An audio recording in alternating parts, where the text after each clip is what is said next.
Hello, my name is Sally and welcome back to my channel. In the video today, we are going to take another look at the Duolingo English Test. And today we're going to focus on that prompt that asks us to respond to a question in at least 50 words. So for starters, let's look at that phrase, at least 50 words. This means that you must write a minimum of 50 words, but you can write more than 50 words. I know the next question is going to be, how much should I write? Does length matter? And my response to that is, you should write the amount that you can based on your level of English. If you are going to sacrifice sentence structure or punctuation or spelling in order to increase your length, then no, you should stay close to that 50-word minimum.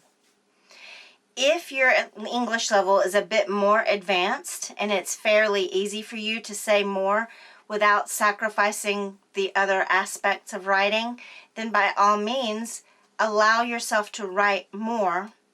Just remember to give yourself time at the end to go back and reread what you've written. It's very easy to make simple mistakes. So in the comments that you guys have left for me in the past when you've given me writing responses, I've noticed that it's easy for you guys to make typos. It's easy for me to make typos. Sometimes you leave off the last letter of a word or you misspell something.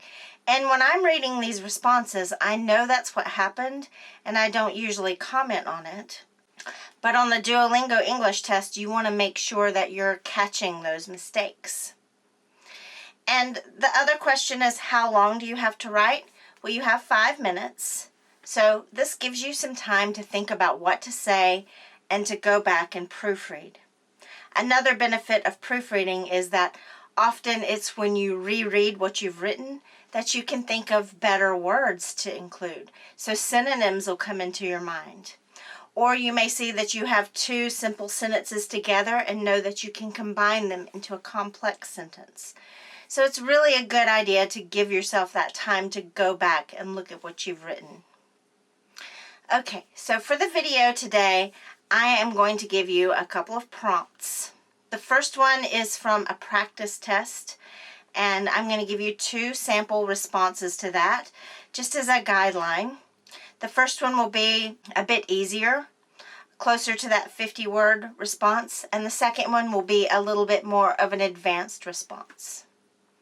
And then I'm going to give you another prompt that is from the actual Duolingo English Test. And we'll do the same thing. I'll give you a response that's closer to that 50 words, and then I'll give you one that's a bit longer and a bit more detailed. So I recommend that you practice these prompts yourself. When you see the sample prompt, pause the video, give yourself 5 minutes, and practice writing your own response. And then take a look at mine.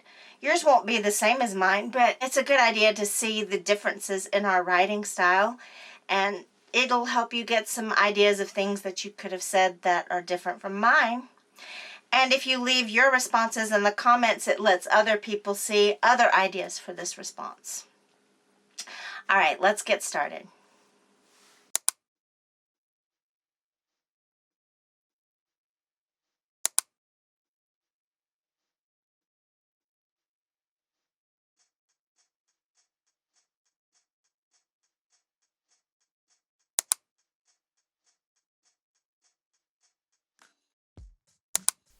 Okay, let's take a look at the first one. This first response is a pretty straightforward response. 50 words is enough words to write a paragraph. I did not spend a lot of time trying to write an introduction, a body, and a conclusion because there just is not enough time. In this response, I wrote mostly with simple sentences, and I did use a compound sentence with, I had a long time to wait, so I went to look in the shops. Throwing a compound sentence in there can boost your score, but if you don't have a lot of grammar skills, it's best to stick with your straightforward, simple, and compound sentences. Okay, now let's take a look at a more advanced response. All right, the first thing that distinguishes this response from the previous one is that this one has a little bit more of a conscious topic sentence.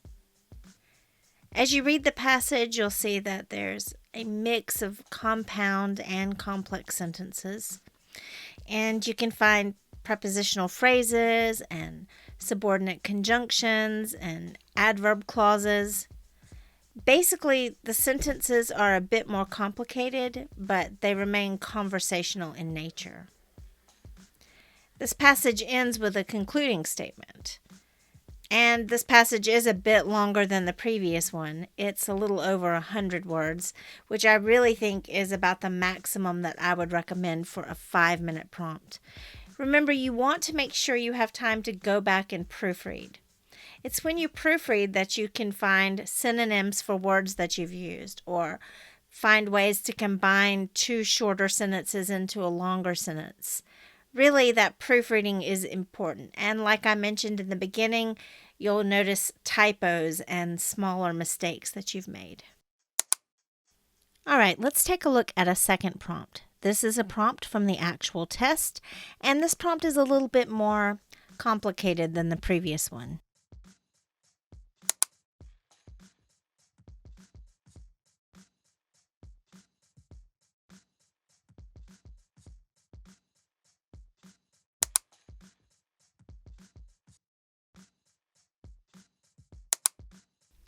In this first example, you can see that I have written a topic sentence for our paragraph.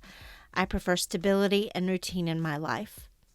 I'm using compound sentences. The very next sentence is a compound sentence.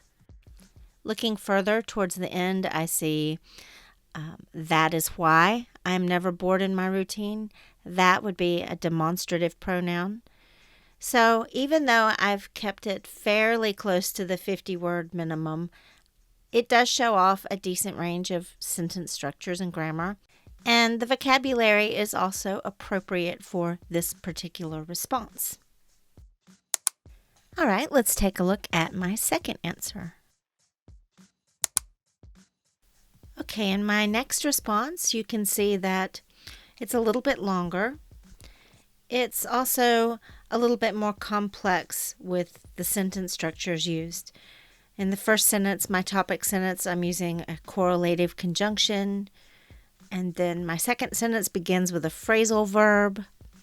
As you continue to read, you'll discover compound and complex sentences, prepositional phrases, and the concluding sentence is a bit longer and a little bit more detailed than in the previous example.